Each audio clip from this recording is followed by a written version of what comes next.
एक पत्नी अपने पति को फ़ोन करती है और उससे कुछ सामान लाने को बोलती है। इसके बाद जो पति होता है वह एक मेडिकल स्टोर पर जाता है और इंतज़ार करने लगता है कि वहाँ के जो सारे लोग हैं, लोग हट जाएँ, लोग चले जाएँ। इसके बाद मेडिकल स्टोर वाले से उस सामान की मांग की जाए या सामान को मांगा जाए। इसके बाद जो मेडिकल स्टोर के ग्राहक थे, सारे लोग थे, लोग चले जाते हैं। इसके बाद वो अकेला आदमी बचता है। वो इसके बाद उसके पास जाकर कुछ सामान मांगने लगता है, लेकिन मांगने में भी वह हिचकिचा रहा था। इसके बाद मेडिकल स्टोर वाला पूछता है कि जब तक आप आखिर बताएंगे नहीं, हम आपको कौन सी दवाई देंगे। इसके बाद जो मेडिकल स्टोर वाला होता है, उसके पूछने पर जो पति होता है उसका, महिला का, वो बताता है कि हमें शक्तिवर्धक गोलियां चाहिए।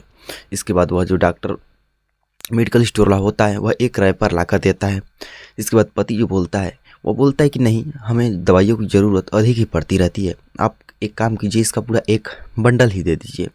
इसके बाद मेडिकल स्टोर वाला जो होता है वो उस आदमी को पूरा का पूरा एक बैंडल दे देता है और वह लेकर अपने घर चले जाता है। शाम का वक्त होता है, शाम की रातें खूब अच्छे से बीतती हैं। इसके बाद सुबह जो पति होता है, उस पति की मौत हो जाती है।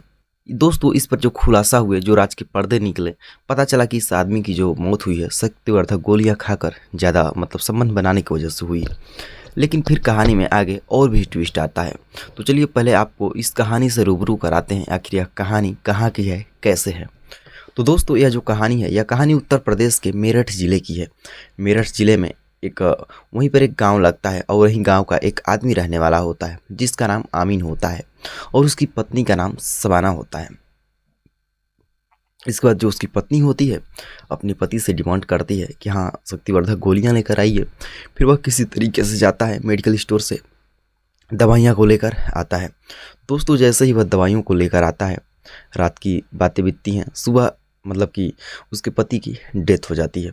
वह चारों तरफ चिल्लाकर अपने आसपास पड़ोसियों को, उसका एक भाई होता है, वो अपने भाई को भी बुलाती है। उसका लड़का अपने भाई के यहाँ, उसके यानी अपने मामा के यहाँ ही रह रहा था, उस लड़के को भी बुलाती है, उसके अपने भाई को भी बुलाती है। सारे लोग आते हैं, देखते हैं। फिर खैर पुलिस को भी किसी तरीके से संदेह हो जाता है, पुलिस भी वहाँ पर आ जाती है।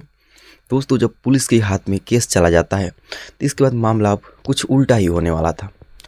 जब पुलिस उस कि मृतक व्यक्ति की, जिसका नाम अमीन होता है, उसके जेब की, उसकी कि सारे शरीर की जब तलाशी की जाती है तो उसके जेब से लगभग 6-7 जो शक्तिवर्धक गोलियां थी उसके रैपर मिलते हैं, यानी कि पैकेट मिलते हैं। उस सारे के सारे पैकेट से दवाइयां जो थी, दवाइयां गायब थी। अब पुलिस को सीधे सीधे समझ में आ जाता है कि जो इसकी मौत हुई है ज़्यादा दवाई खा लेने की वजह से हुई है। महिला से पूछा जाता है तो महिला ही बताती है कि हाँ, इनका रोज़ का आदत था, लेकिन मुझे नहीं पता था कि इन्होंने इतनी ज़्यादा दवाइयाँ खा ली हैं। इसके बाद लाश को जो होता है, यानी कि जो डेड बॉडी होती है, उसको पोस्टमार्टम के लिए भेज दिया जाता है। जब डेड बॉडी को पोस्टमार्टम के लिए भेजा जाता है, तब तक के लिए जो अब किसी पे शक नहीं था, क्योंकि कि सभी लोग समझ गए थे कि हाँ, ज़्यादा दवाइयाँ खाने की वजह से ही जो उसकी मौत है वह मौत हुई है। अब लोग करे तो करे क्या, पोस्टमार्टम के लिए लाश, जो डेड बॉडी थी, पोस्टमार्टम के लिए भेज दी जाती है। सारे लोग इधर निश्चिंत थे। लेकिन जैसे ही पोस्टमार्टम कि बॉडी आती है, बॉडी की पोस्टमार्टम रिपोर्ट आती है, एक नया खुलासा होने वाला था। दोस्तों, नया खुलासा जो था वह इस तरह से था कि इस पूरे केस को, पूरे घटना को एक अलग मोड़ दे दिया। अलग मोड़ किस तरीके से दिया कि जब रिपोर्ट आई तो उसमें साफ साफ दिखाया गया कि इस व्यक्ति को जो मृत्यु हुई है वह गला दबाने की वजह से हुई है। और पुलिस तो, उसकी जो सिर थे वह चकरा गए कि यार, इसके जेब में तो दवाइयों के पैकेट मिले थे, फिर खैर इसका जो मौत है वह वैसे कैसे हो सकता है, गले दबाने की वजह से।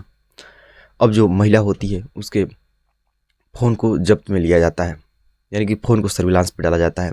जो मृतक व्यक्ति था आमीन, उसके भी फ़ोन को सर्विलांस पे डाला जाता है। फिर खैर जो व्यक्ति था आमीन, उसके कि मोबाइल से तो कुछ वैसी कोई जानकारियाँ नहीं मिलती हैं, ना ही कुछ खास था।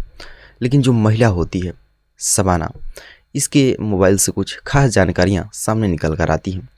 इसका जो मोबाइल होता है, उसके मोबाइल से एक लड़के से, जो लड़का उसकी उम्र की आधी उम्र का था, यह लड़का लगभग 20-22 साल का था, जबकि महिला इसकी डबल उम्र की, वो उस लड़के से काफ़ी ज़्यादा टाइम तक बातें किया करती थी। जो पुलिस वाले होते हैं यही से उस महिला को शक के दायरे में लेना शुरू करते हैं। इसके बाद महिला से काफ़ी ज़्यादा पूछताछ किया जाता है तो सारा सच सामने निकल कर आता है। इसके बाद वह बताती है कि जो उसका वह लड़का है, उस लड़के का नाम रिहान है। वह लड़का टेम्पू चालक का है, वह टेम्पू चलाया करता है। टेम्पू चलाते चलाते धीरे धीरे वो बताती है कि बहुत कि 1 साल पहले मैंने इंस्टाग्राम पर एक आईडी बनाई थी। इंस्टाग्राम पर आईडी बनाने के बाद मैंने जो मेरे बचपन के फ़ोटो थे 20-22 साल के, मैंने उस फ़ोटो को अपलोड करना शुरू किया।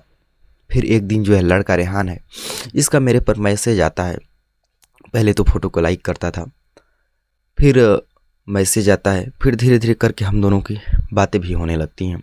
इसके बाद कुछ टाइम के बाद हम दोनों लिविंग रिलेशनशिप में रहने लगे। फिर धीरे धीरे करके जो यक था, फिर धीरे धीरे करके यह जो वक्त था हम लोगों का साथ बीतता गया और हम लोगों की जो नज़दीकियाँ थी वक्त के साथ और भी बढ़ती गई।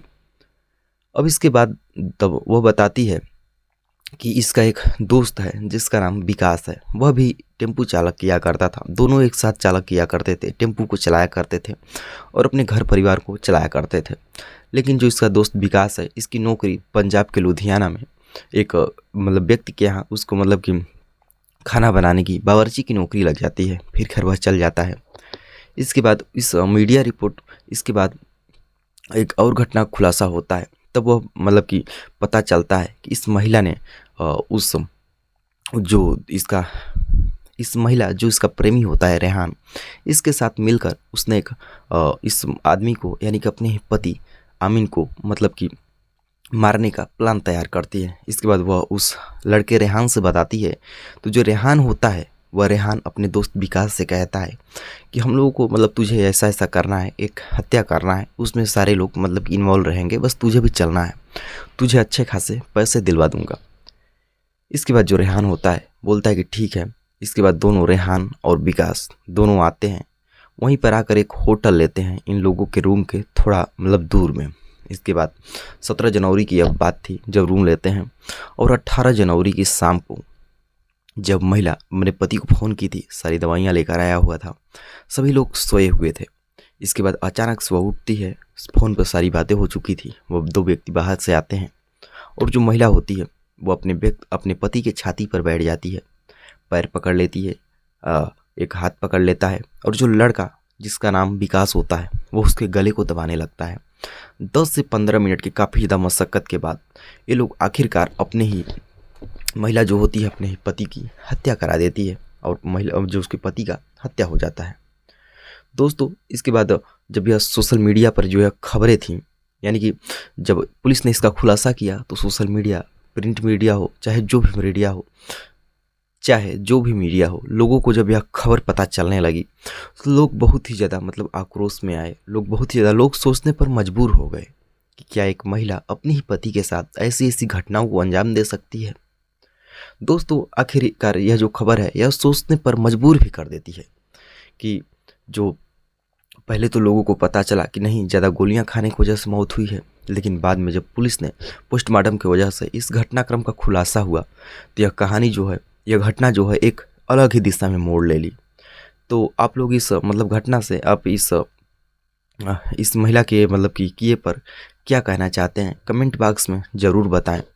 और दोस्तों इस तरह की जो कहानी है, इस तरह की जो घटना है, इन घटनाओं को सुनाने का उद्देश्य हमारा ना ही आपकी भावनाओं को आहत करना है और ना ही आपका दिल दुखाना है, बल्कि आप लोगों को सजग और सचेत करना है कि हमारे समाज में ऐसी तमाम प्रकार की जो घटनाएं हैं वह घटनाएं होती रहती हैं। आप लोगों को इन घटनाओं से बच के रहना है। धन्यवाद। मिलते हैं किसी और सच्ची घटना के साथ।